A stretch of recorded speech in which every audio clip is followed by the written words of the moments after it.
Welcome to Cup Chat with Texas A&M AgriLife Extension Service. Today, join our Birding with Extension team members and guest Andrew Weber as they discuss what to do when you find an injured bird. Hope you enjoy.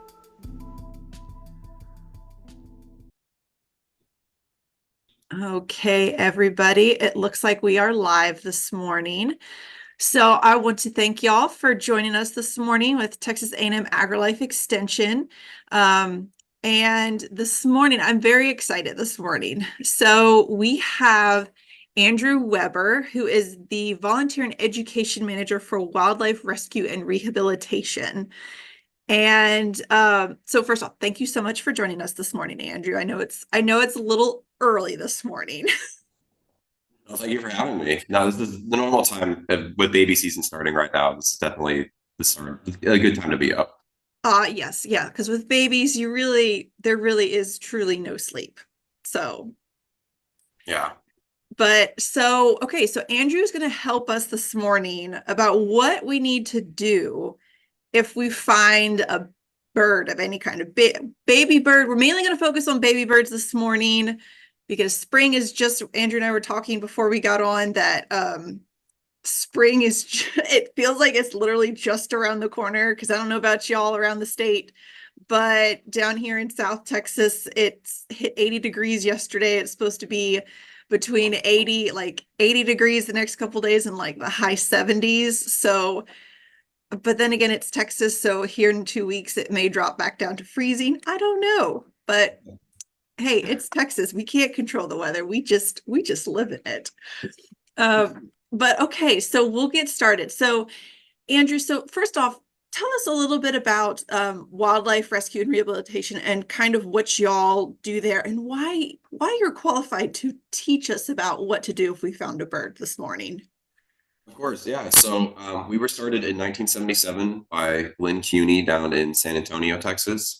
She was doing wildlife rehab out of her backyard. She's a really big animal rights advocate. So finding all these injured animals that nobody was giving a second chance to help out with, she wanted to be somebody that could give them a second chance. And then I think within like 3 years or so, she had to move out of the city to accommodate for all the animals she was getting in. And this is in like the early 80s. So the fact that people back then were willing to give animals a second chance with like no research, no internet, nothing, is amazing. And then in 2001, we moved to our Candelia facility, which is about 200 plus acres, about 212 acres in the hill country.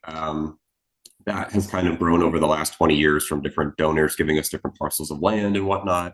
Um, so we do have that main facility where we do 95% of our rehab work. And we have a animal sanctuary there as well, where we have primates, we have parrots, domestic farm animals of all different kinds that have been surrendered to us from either cases of neglect, abuse, animal hoarding, as well as research labs. Like a lot of our primates come from research labs across the country that have either been shut down from nefarious like reasons, like they've been busted, or they've just outlived their usage. And the primates that they have obviously are still alive, so they need somewhere to go. So they'll come to us. We have the ability to care for some of them. I know there's primarily primates in Bernie, and there's a couple different primate sanctuaries in the area, but we have some that we will take in. So we have the place in Candelia, and then we have a small little satellite location in San Antonio that is like our big intake facility. And then most, if not all, of those critical animals that come to us in San Antonio will come up to Candelia the next day. So it's two locations. We're currently moving to a bigger location in San Antonio right now, but those two locations, and it's mainly wildlife rehab, and then the other half is an animal sanctuary. We're also a 501c3 nonprofit, so we're entirely reliant on donations from the public. We don't get any government funding at all. So y'all have, first off, congratulations on upgrading to a new facility or larger facility, should I say. But yeah, it sounds like y'all have quite the menagerie at your center, and you handle all sorts of species, but it sounds like the base of your roots are in obviously in wildlife. So so I assume what did you say the founder's name was? I forgot what you said her name was. Lynn Cuney. So it sounds like She's Lynn, so Houston, she pretty well has done just about whenever she started, did she just do just all wildlife? Did she focus on birds? What were her main focus areas? Do you know off the I bat? believe in all types because we still take in we'll take in natives and invasives. That's what when I run my volunteer orientations, I tell people that because in my old center it was the same way. Like we would take in European starlings and house sparrows because our philosophy is that those animals don't know that they're invasive species. I mean, we as humans brought them over to. In the case of the starling, we brought it over to recreate Shakespeare in Central Park and whatnot. Um, so our philosophy is those animals don't know that that's what they're more or less designed to do by nature. So we don't euthanize them when they come in. We will find places to release them that we think are best in terms of limiting their impact on native birds while also establishing or being with colonies of their own species. Um, and honestly, I like that method. I've because at the same time, I would not want to wish any person to do all those euthanasias on all those animals that come in that are invasive because that takes a psychological toll. So that's where we end up where some of the animals we'll take in is like we call them common or uncommon or rare, but really it's just invasive and non-invasive. Gotcha. So okay, so now we'll start diving into because I have quite a few questions. We'll see if we get through all of them. But I guess the first question I have, and this is a myth that I have heard ever since I was little. I think just about everybody has heard this myth before. Is it true that if you touch a baby bird, that the parents will reject that bird and won't have anything to do with it? Is completely untrue. We do definitely want to dispel that. People are able to pick them up and move them if they need, but in general, we just like to tell people to just leave them alone. But really, vultures are the only birds that have like a very good sense of smell. Sight is a big thing for birds. Which with vultures, it makes sense because they're trying to find they're trying to find carcasses. So them having a very good sense of smell makes perfect sense. So to go along with that, are there any other myths like right off the bat that you want to dispel before we dive into what to do if you do find a bird? I can't think of any off the top of my head. Besides the don't touch them, but like, yeah, that's pretty much it. I can't think of any other common myths. Well, good. I was like, I can't think of any other myths, but I'm not in the wildlife rehab world, so there's maybe some other ones out there that people it just keeps getting perpetuated, and you're like, I just want to break this cycle right off the bat. Yeah, there's probably one I haven't heard of either, but I'll hear it at some point.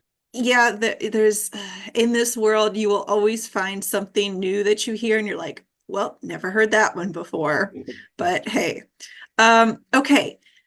So if you find a baby bird on the ground, like walk us through what people should do if they find a baby bird on the ground.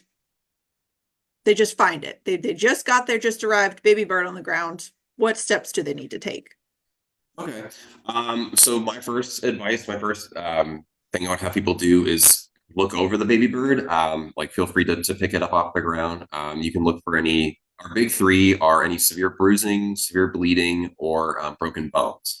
If the bird doesn't have any of those, then they're probably more or less healthy. And then from there, it kind of depends on how old the bird is and what you should do from there. Like if they don't have any feathers, or can't walk on their own or move around their environment at all, and they're just kind of stationary on the ground.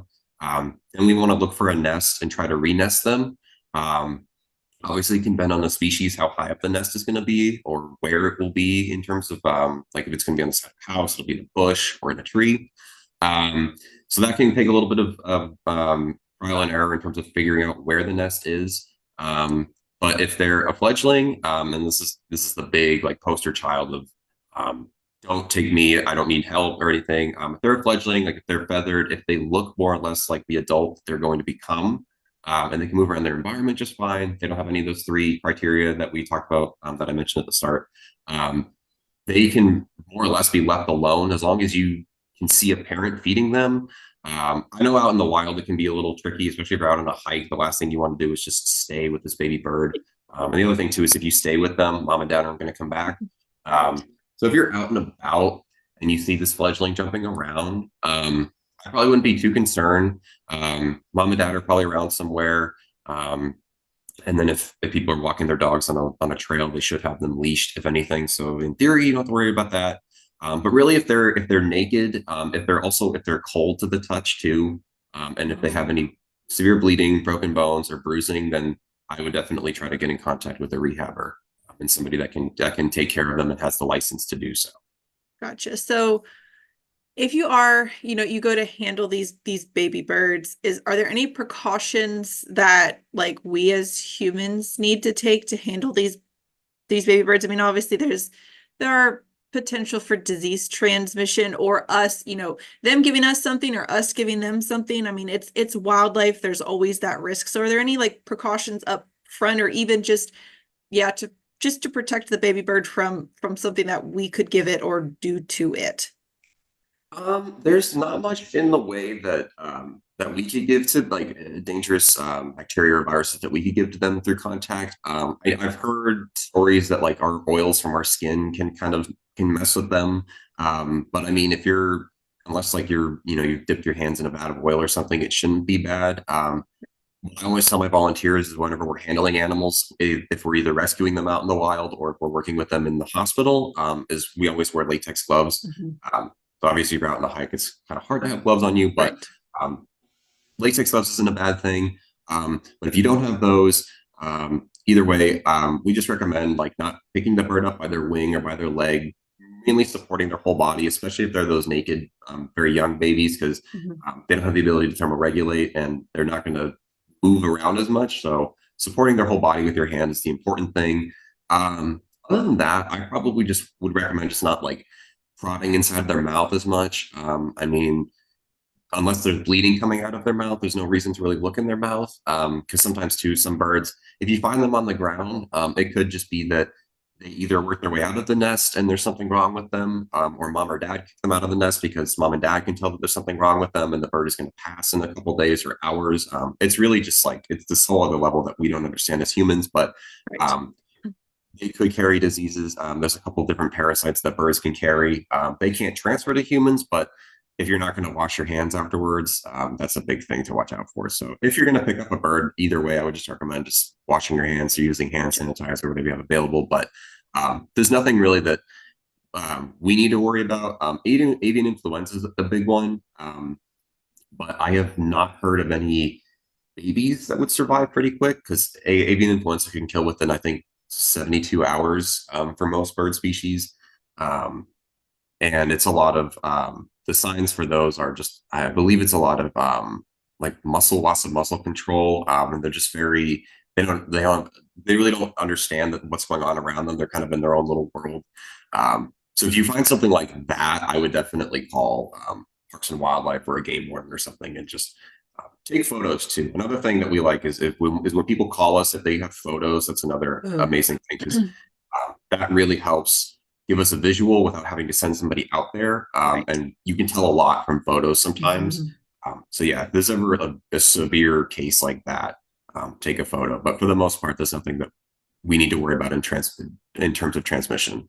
Gotcha. Yeah, photos are like huge help. Biggest thing is I will say this, I'm sure Andrew will agree with me. No Sasquatch photos. Make sure that they are as clear pictures as you can possibly make them. I know I get questions from landowners where it's, they send me a picture of something, whether it be a bird or some damage from wildlife, and it's kind of blurry. And I'm like, I don't know. I can't help you. Yeah. Yeah, especially if they're babies, they shouldn't be too hard to get a photo of. Yeah, as long as it's not a fledgling hopping around, and even if, I mean, y'all would probably be okay with the video as well. If they're having issues taking a picture, a video would probably work just the same. If anything, it's just multiple pictures, it's just multiple frames that y'all can go to and get maybe even more information from that individual. So, okay. So you had mentioned returning. Ideally, you can find the nest, return them to the nest. So when it comes to returning certain, how do I word this? Are there certain species of birds that needed to be treated a little bit differently when trying to return them to their nest? Or is it pretty well like unanimous across the board? You can pretty well just put them in the nest and that's that. Yeah, I mean, if you can find the nest and put them back in, that should be good. I know Some species will vary. Raptors are going to make their nests way high up in trees for the most part. Like great horns will make them like 70 feet up in pine trees. Some other, I've had Swainson's hawks make their nests really high up as well. Those usually will require, we will get in contact with fire departments or tree trimming services, and they'll use their cherry pickers to get up and like they'll drop the baby in. Um, and with them, they're going to be aggressive. I've been dive bombed by a couple different raptors before. Um, and so they can get aggressive when they know that their babies are being messed with. But for the most part, if you can find the nest and put the baby in, that is like golden perfect scenario. A lot of the times people won't be able to find the nests because obviously they're going to be pretty well hidden for most species, except the ones that'll make their nests like right on your porch or something. So sometimes we'll have people make artificial nests as well. And then so the artificial nest can be something, I recommend like a wicker basket or like a little berry basket that you get at HEB or something. Okay. Something that has holes in it in case it rains so that water can drain out. Gotcha. And then what we'll instruct people to do from there, whether it's my rescue volunteers that will help out with animals that are injured or that are out in the wild that somebody's found, or the finders themselves, is we'll have them make that little nest and put it up as high as they can in the tree or wherever they found the baby bird that's closest to where the bird was found. And then you're just monitoring for a couple hours at least to see if mom and dad are going to come back. If they are coming back and feeding that baby bird, and that's all that we need to do for the most part. If there's like predators that are around in your neighborhood, it can be a little tricky. At that point, I would probably try to see if you can find the original nest.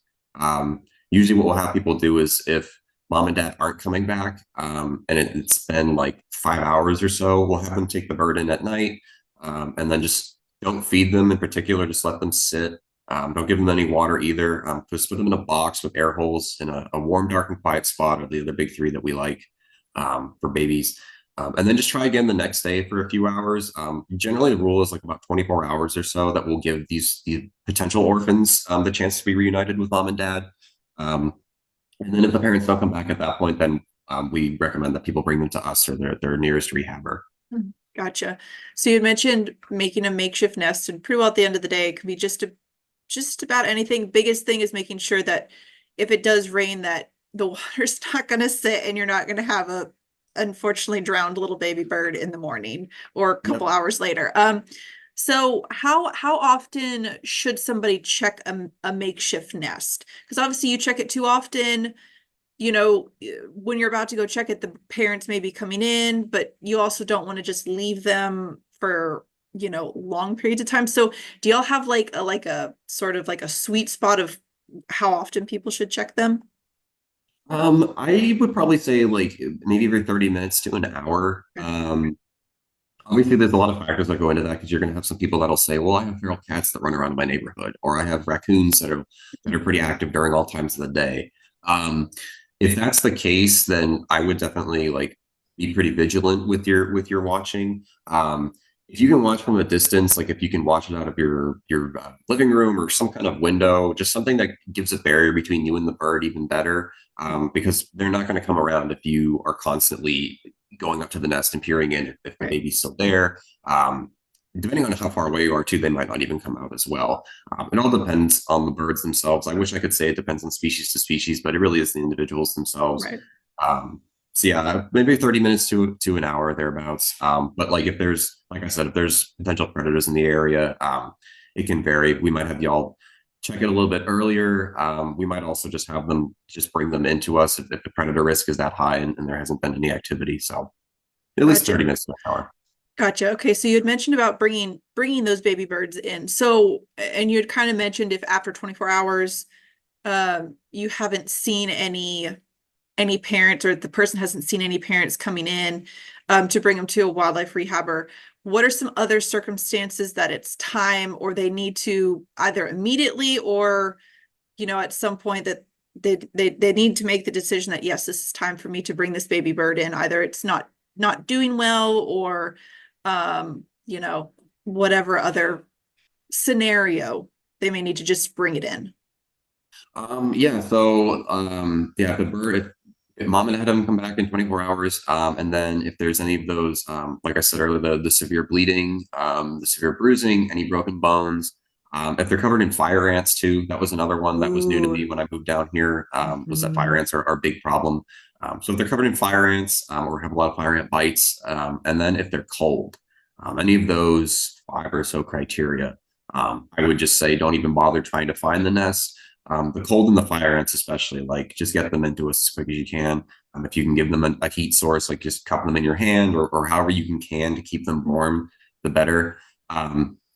Especially with those younger guys. The unfortunate thing is that the younger guys don't. The survival risk is a little bit difficult for them when they come into rehab. What I tell volunteers when they start the rescue, becoming rescue volunteers, is those young naked guys. We always our number one goal is to always re-nest them with the parents because their internal gut bacteria, their gut biota is like a blank slate.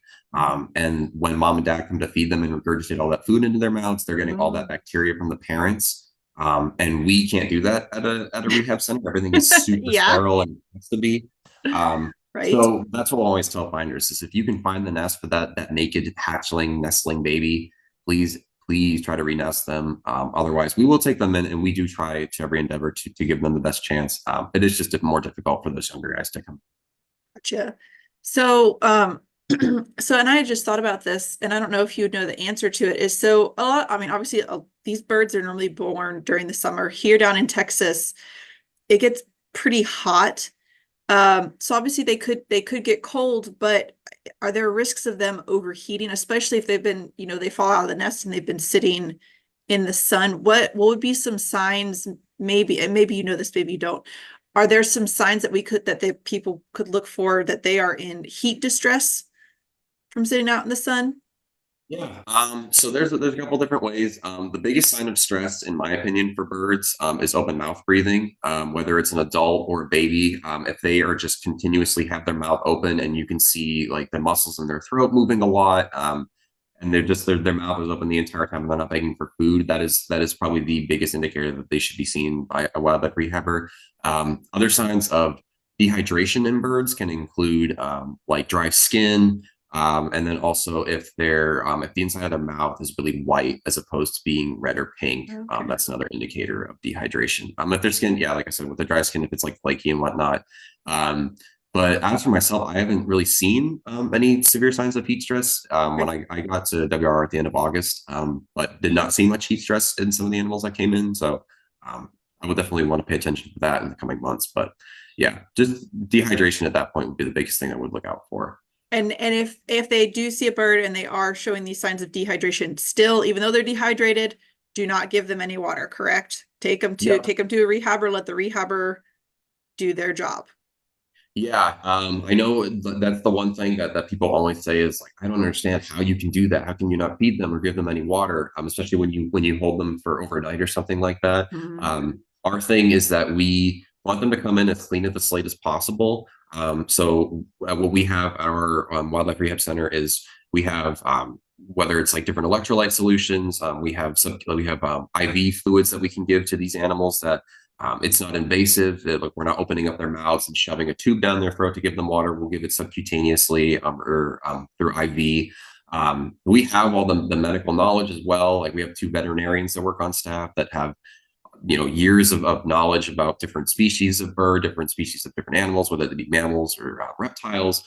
So they have all the know-how of how to give these birds the proper treatment that they need to at least just stabilize them. I had read something really briefly that explained why you wouldn't want to give water to a bird that might need it. Because they were saying if the bird is like in hypothermia or something, all the energy of their body right now is being used to conserve the usage of their organs and everything. And if they have to expend some of that energy to process water in their system, that can kill them, or it can at least just take valuable energy from the rest of their body that is going into something they don't really need. What we'll also tell people too is if you had fallen 70 feet and broke 3 limbs, the last thing you want is somebody opening your mouth and sticking water down your throat or giving you a sandwich or something. So Right. trust that I like we appreciate the lengths people are willing to go to care for these animals, but it really is just simple. It's just picking them up and putting them in a box if they need to. The least amount of interaction, the better. That's a very good analogy. Yeah, breaking your leg and someone trying to shove a sandwich or some water down your throat. It makes perfect sense. Um, so should people ever try to raise a baby bird on their own? I realize the internet is out there. It is a wealth of knowledge, which can be great. It can also be a detriment sometimes. But should people ever try to raise a baby bird on their own? No. First thing first is it is illegal to own pretty much any bird species that migrates through North America. It's part of the Migratory Bird Treaty Act. So owning them in any way is illegal. Obviously, like if you're holding it overnight to bring to a rehabber, that's fine. I think the grace period is like 48 hours or something. But yeah, just owning them is illegal. And like I had said earlier, most rehabbers, if not all of them, have the ability to care for those animals. They have the medical knowledge. They also have the resources in terms of specific diets that will give them, and just like the general, like the ability to care for them. I know a lot of people will work 9 to 5 jobs, or they have kids running around. It's when these animals come into the hospital, we give them a quiet environment where they can, they don't have to worry about pets or people running around yelling at them, poking and prying them all day.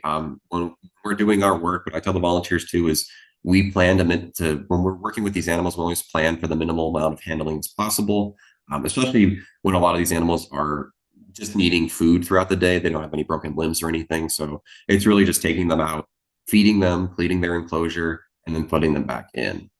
So I know people are going to be, if they take a bird home, they're going to want to show their friends and family and show it off and all that. And that's not what we want to do, because then that can create behaviors that aren't natural to the bird. And then when the bird gets to a certain point that it's eating a lot more, or it's becoming annoying and it's jumping around your house and making all these noises, that bird no longer has the proper behaviors that make it fit to go back into the wild. So he or she can't contribute to the environment in any way in terms of breeding.